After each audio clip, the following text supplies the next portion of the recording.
BA fourth semester में sociology लिए हुए हैं और आपका paper social problem and issues of development in India का है, तो यह वीडियो आपके लिए बहुत इंपॉर्टेंट साबित होने वाली है, क्योंकि इस वीडियो में आपके कंप्लीट सिलेबस डिस्कशन करने वाला हूं। चाहे आपका पेपर थ्योरी बेस्ड हो या एमसीक्यूज वाला हो, ये वीडियो दोनों के लिए ही परफेक्ट है। और सबसे खास बात यह है कि ये कंटेंट ऑल यूनिवर्सिटीज़ के स्टूडेंट के लिए यूजफुल है। मतलब आपकी एक ही वीडियो में कंप्लीट प्रिपरेशन होगी। इसमें टोटल 8 यूनिट है, उनके बारे में हम चर्चा करेंगे। तो इस वीडियो को अंत तक जरूर देखना, क्योंकि मैं आखिरी में बताऊंगा आपको पीडीएफ कहाँ से मिलेगी। तो चलिए बिना देरी के सबसे पहले सिलेबस देखते हैं। हमारी टोटल 8 यूनिट है, 8 यूनिट को मैं इसी पर पढ़ाऊँगा। तो सबसे पहले यूनिट 1 देखिए, डेविएंस। इसकी हम कॉन्सेप्ट, मीनिंग और डेफिनेशन देखेंगे। हिंदी में डेविएंस को कहते हैं विचलन। कॉन्सेप्ट अर्थात इसकी अवधारणा, मीनिंग इसका अर्थ और इसकी परिभाषा हम देखेंगे। इसी में हम देखेंगे क्राइम यानी अपराध एवं जुवेनाइल डेलिक्वेंसी अर्थात किशोर अपराध या बाल अपराध। फिर दूसरा क्राइम है व्हाइट कॉलर क्राइम, श्वेत पोष अपराध।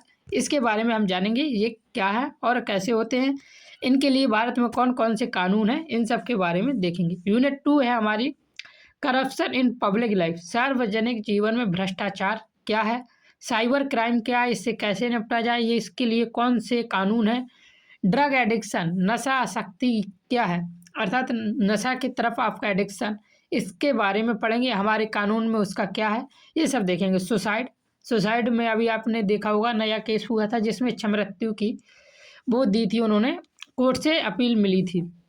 फिर हम टेररिज्म आतंकवाद के बारे में यूनिट 2 पर पढ़ेंगे। और इससे इंपॉर्टेंट जो एमसीक्यूज होंगे वो सारे एमसीक्यूज दूंगा, जितने एमसीक्यूज मैं करवाऊंगा आपका एक भी एमसीक्यूज पेपर में बाहर नहीं जाने वाला है। यूनिट 3 स्ट्रक्चरल प्रॉब्लम अर्थात संरचनात्मक समस्याएं जैसे पॉवर्टी, गरीबी, कास्ट, जातिवाद, इन कास्ट इनक्वालिटी, जातिगत असमानता। प्रॉब्लम्स कौन सी, धार्मिक, religious, ethnic and regional. Ethnic यानी जातीय और रीजनल मतलब क्षेत्रीय समस्याओं के बारे में हम पढ़ेंगे।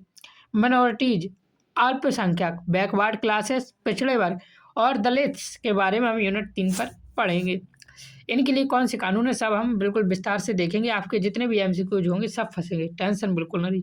फिर आता है हमारी चौथी यूनिट फैमिली प्रॉब्लम अर्थात परिवार की समस्याएं जैसे डाउरी, दहेज, डोमेस्टिक वायलेंस आपने देखा होगा, घरेलू हिंसा, डिवोर्स, तलाक, इंट्रा एंड इंटरजेनरेशनल कॉन्फ्लिक्ट, पीढ़ी एवं अंतर पीढ़ी संघर्ष, प्रॉब्लम ऑफ एल्डरी, वृद्धों की समस्या, इन सब के बारे में देखेंगे। और हमारे कानून में इसकी क्या व्यवस्थाएं हैं इसके बारे में भी हम सारे यूनिट में देखेंगे।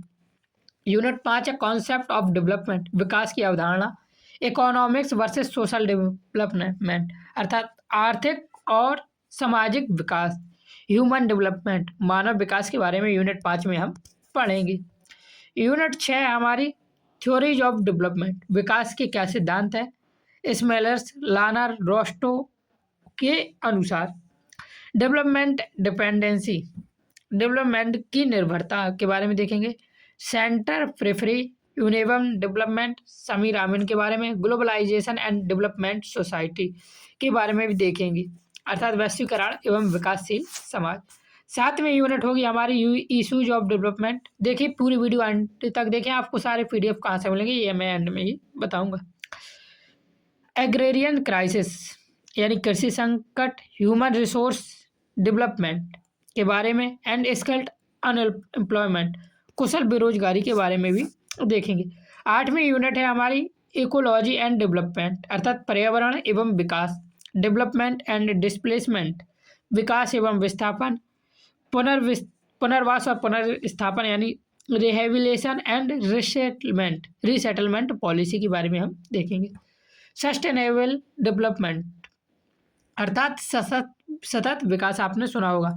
ग्लोबल वार्मिंग अर्थात क्या, वैश्विक उष्मीकरण ग्लोबल वार्मिंग को कहते हैं। और क्लाइमेट चेंज अर्थात जलवायु परिवर्तन यूनिट 8 में हम पढ़ेंगे। अब हमारा सिलेबस कैसे कंप्लीट होगा इसके बारे में थोड़ा देखते हैं। सोशोलॉजी को हम रटकर नहीं समझ कर पढ़ेंगे। हमारा फोकस होगा कॉन्सेप्ट क्लियरिटी और एग्जाम ओरिएंटेड प्रिपरेशन। आपके यहाँ पर मैं एग्जाम ओरिएंटेड पढ़ाने वाला हूँ। अब जैसे किसी देश के यदि मैं नाम लूँगा तो उसे नक्शे में नहीं दिखाऊंगा, सिर्फ आपको नाम को याद रखना है, पेपर पॉइंट के हिसाब से आपको यहाँ पढ़ना है। इसके लिए हमने 3 पिलर मेथड बनाया है। कॉन्सेप्ट क्लियर, पहले कॉन्सेप्ट को जड़ से समझेंगे, उसकी टॉपिक की क्लियर डेफिनेशन होगी, आसान भाषा में एक्सप्लेनेशन भी करूँगा, डेली लाइफ एग्जाम्पल भी बताऊँगा सोशोलॉजी के। एग्जाम ओरिएंटेड पढ़ाई होगी हमारी, यानी अर्थात मैं आपको प्रीवियस ईयर के एमसीक्यूज दूंगा जो आपके पेपर में सीधे आने के 100% चांस होंगे, और हम इम्पोर्टेंट क्वेश्चन भी मार्क करेंगे। आप लोग बनाना चाहते हैं एक पेज शॉर्ट नोट्स बना सकते हैं, जो भी मैं पढ़ाऊँ पीडीएफ मैं आपको दूंगा, तो आप सीधे पीडीएफ से भी पढ़ सकते हैं। प्रत्येक थ्योरी के बाद में 5 इंपॉर्टेंट क्वेश्चन यहाँ लिखे हैं, एमसीक्यूज दूंगा, और 5 हो सकते हैं, 6 हो सकते हैं, 2 हो सकते हैं, 3 हो सकते हैं। अर्थात जैसे हमने डेवलपमेंट के बारे में पढ़ लिया, तो डेवलपमेंट की पहले मैं आपसे उसी से रिलेटेड एमसीक्यूज आपको दूंगा, फिर उसके बाद आगे बढ़ेंगे। हर चैप्टर कैसे होगा आपका, इंट्रोडक्शन होगा, डेफिनेशन होगी, टाइप्स होगा, थिंकर होगा, उसका क्रिटिसिज्म, कंक्लूजन होगा, और एक्सपेक्टेड क्वेश्चन उससे जो जो होंगे उसके बारे में देखेंगे। आपके यहाँ सोशियोलॉजी स्ट्रक्चर तरीके से पढ़ाई जाएगी। आप 0 लेवल से एकदम एग्जाम लेवल तक, एग्जाम लेवल में 100% स्कोर यहाँ से आप कर पाएंगे। अब बात आती है आपको पीडीएफ कहाँ से मिलेगा, तो पीडीएफ के लिए आपको डिस्क्रिप्शन पर लिंक मिल जाएगा टेलीग्राम का। तो पीडीएफ फ्री नहीं है, पीडीएफ के लिए आपको 9 रुपये का पेमेंट करना होगा। आप हमें डिस्क्रिप्शन पर मैसेज कर सकते हैं, हम आपसे आपको वहाँ से पीडीएफ प्रोवाइड करवा देंगे। जय हिंद, जय भारत, राधे राधे।